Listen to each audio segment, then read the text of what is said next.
बिस्मिल्लाहिर्रहमानिर्रहीम अस्सलाम वालेकुम वरहमतुल्लाहि वबरकातुहू। आज का जो हमारा प्रोग्राम है वो मैदे के हवाले से है और मैदे के हवाले से एक ख़ास बीमारी पाइलोरी की वजह से बहुत सारे लोगों को मैदे का मसला होता है और उसके लिए बहुत सारे लोगों को नासमझी में मुख्तलिफ़ किस्म की दवाइयाँ हर रोज़ खाते रहते हैं और उसका प्रॉपर इलाज नहीं करते हैं। इसके हवाले से अगर होम्योपैथिक के इलाज के हवाले से अगर मैं आज आपको जो गाइड दूँगा तो यकीनी तौर पर बहुत सारे मरीज़ अगर इस तरीके से वो इलाज करवाएंगे या वो किसी अच्छे डॉक्टर के पास जाएंगे तो इस अंदाज से अगर वो इसका इलाज करेगा तो मेरे ख्याल में 80-90% जो मरीज़ हैं वो बिल्कुल ठीक हो जाते हैं और वो सारी ज़िंदगी की झंझट से जो हैं वो बच जाते हैं और बहुत सारी ग़िज़ाएँ जो नहीं खा सकते हैं तो वो भी खाएंगे तो इंशाअल्लाह अज़ीज़ वो सेहतमंद रहेंगे। मैदे के जो मसाइल होते हैं सबसे पहले इस बैक्टीरिया की वजह से एच पाइलोरी बैक्टीरिया की वजह से तो ये जो मैदे में मसाइल पैदा करते हैं तो ये तेज़ाबियत पैदा कर देते हैं जिसे एसिडिटी कहते हैं। इसके अलावा पेप्टिक अल्सर हो जाता है, इसके अलावा गैस्ट्राइटिस हो जाता है, इसके अलावा डिस्पेप्सिया हो जाता है, मैदे के ऊपर बोझ हो जाता है, मैदे में दर्द होता है, उल्टी आती है, मैदा ख़राब हो जाता है, कोई चीज़ खा नहीं सकता है, मिर्च मसाला खाए फिर मसला होता है, कोई भी चीज़ जब वो खाता है मरीज़ तो उसको मैदे में जलन होती है, ये आम देखने में आता है। तो मैदे के ऐसे मरीज़ों को जो होम्योपैथिक ट्रीटमेंट जो है उसके हवाले से या जो कुछ मैं अपनी क्लिनिक में रिकमेंड करता हूँ अपने मरीज़ों को तो उसके हवाले से मैं पूरी तफसील से आपको बताता हूँ कि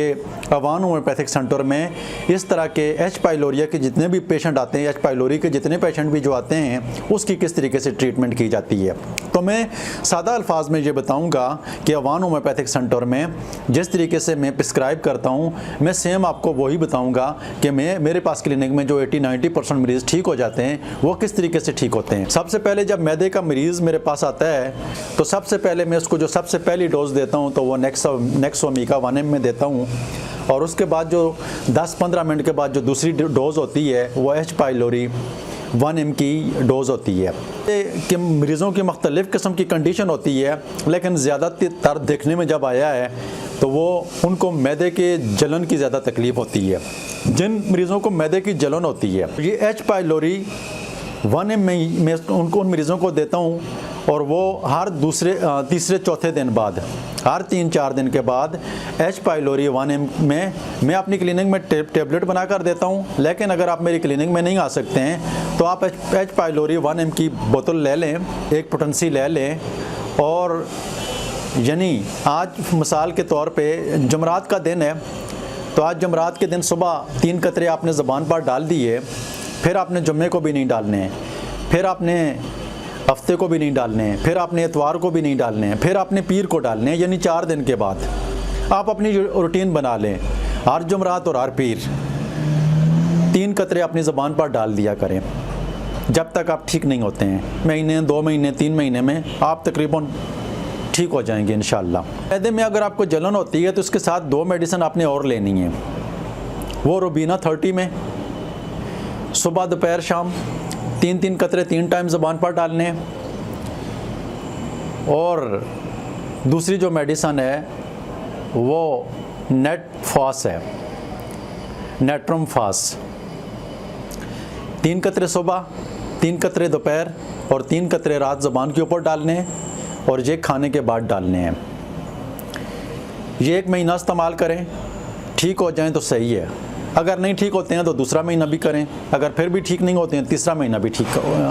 फिर भी करें। लेकिन बेहतर ये है कि आप करीबी होम्योपैथिक डॉक्टर के पास जाकर आप अपनी ट्रीटमेंट करवाएं तो ज़्यादा बेहतर रहेगा। लेकिन अगर आपको यही मसला है, मैदे में जलन होती है, खट्टी डकारें आती हैं, मैदे की पूरी ये एसोफेगस की जितनी नाली भी है ये सारी जलती है तो इसकी ट्रीटमेंट तकरीबन यही होगी। अब अगर आपके मैदे में जलन होती है, आपके मैदे में तेज़ाबियत होती है, आपके मैदे में दर्द होता है, आपको बहुत सारी परेशानी होती है, आपने बहुत सारी दवाइयाँ खाई हैं, आप ठीक नहीं हो रहे हैं और आपके मैदे के ऊपर बोझ होता है, लेकिन आप घर में फ्राई की हुई चीज़ें, चटपटी चीज़ें, ऑयल वाली चीज़ें, गोश्त अगर खाते हैं तो वो भून कर खाते हैं, चिकन खाते हैं तो वो भून कर खाते हैं, सब्ज़ियां खाते हैं तो वो बिल्कुल चटपटी फ्राई की हुई खाते हैं, पराठे का इस्तेमाल ज़्यादा है, रोगन का इस्तेमाल ज़्यादा है, घी वाली चीज़ों का इस्तेमाल ज़्यादा है, तो फिर इन मेडिसिन से आप ठीक नहीं होंगे। फिर आपने पल्साटीला 1 ml हर 3-4 दिन के बाद लेनी है। वही जो तरीका मैंने आपको बता दिया, आप इसके लिए जुम्मे वाला दिन रख लें। जुम्मे को 3 कतरे सुबह ज़बान पर डालें, फिर हफ्ते को भी ना डालें, फिर इतवार को भी ना डालें, फिर पीर को भी ना डालें, फिर मंगल वाले दिन डाल दें, यानी जुम्मा और मंगल कर लें। ये 2 दिन हफ्ते में इस्तेमाल करेंगे इसको। जुम्मा और मंगल पक्का इसके लिए पल्साटीला के लिए रख लें 1 ml। ये 1 ml ताकत में मैं आपको बता रहा हूँ। तो इस तरीके से आप इस्तेमाल करेंगे तो इंशाअल्लाह अज़ीज़ आपका मैदा भी ठीक होगा, और जो चीज़ें आपको मतलब वो चिकनाहट वाली चीज़ों का जो हज़मा आपको नहीं आ रहा है, और इसकी वजह से आपका TG भी बढ़ जाता है, कोलेस्ट्रॉल भी बढ़ जाता है, और भी बहुत सारे मैदे के मसाइल हो जाते हैं, तो इसके इस्तेमाल करने से आपको बहुत ज़्यादा बेहतरी आ जाएगी, काफ़ी हद तक फ़र्क पड़ जाएगा। इसके अलावा गैस्ट्राइटिस का मसला हो जाता है, हर वक्त पेट फूला रहता है, बंदा मोटा ताज़ा है, सेहतमंद है, और उसको गैस्ट्राइटिस का बहुत मसला है, गैस का मसला है, कोई चीज़ सही तरीके से हज़म नहीं होती है, हर चीज़ मैदे के ऊपर पड़ी रहती है, बोझ रहता है, तो ऐसा मरीज़ मोटा ताज़ा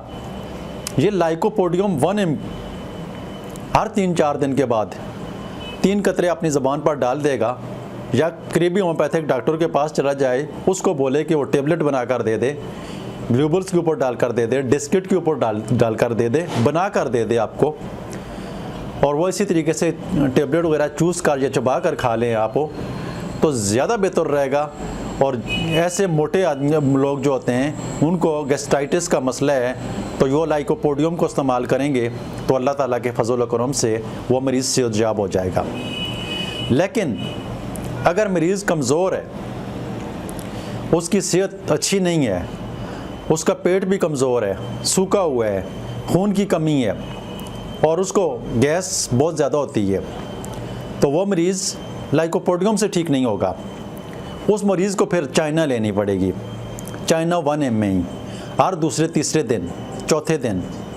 हफ्ते में 2 दिन रख लें। इसके अलावा बहुत सारे मरीज़ ऐसे होते हैं जिनको मैदे के अंदर अल्सर होता है और ठीक नहीं हो रहा होता है, तो मैदे के अल्सर की बेहतरीन मेडिसन जो है वो नाइट्रिक एसिड या एसिड नाइट्रिक भी इसको कहते हैं। ये 1 ml हर 3-4 दिन के बाद अगर इस्तेमाल की जाए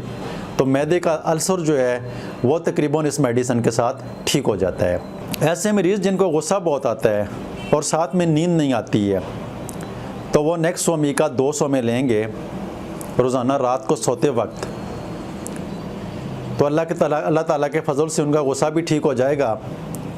और उनका मैदा भी काफ़ी हद तक बेहतर हो जाता है। मैदे की टॉप क्लास की जो मेडिसन है वो नेक्सोमी का है।